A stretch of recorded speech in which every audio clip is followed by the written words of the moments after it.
This is a turbine vent.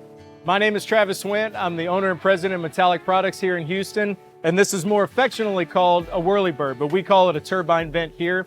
You've probably seen these on your roof or in your attic somewhere. This is the same basic concept, but just more of a commercial application. Also can be used for residential. But as this turbine moves and rotates and the wind pushes it, it's actually going to help pull air out of your ventilation cavity. And what Metallic Products does is really help the installation be a much easier application for you. Just like our round vents, we're going to send it to you pre-assembled on this base. What we've shown here is a hillside base, but it can also be done at a peak mount. And that collar is built into it so that when it arrives on your job site, it's ready to install and ready to start helping you vent the air out of that attic or whatever space you need. We offer a bunch of different sizes in this, starting at 12 inch as the smallest, all the way up to 24 inch at the largest. For more information, please visit our website at mpvent.com.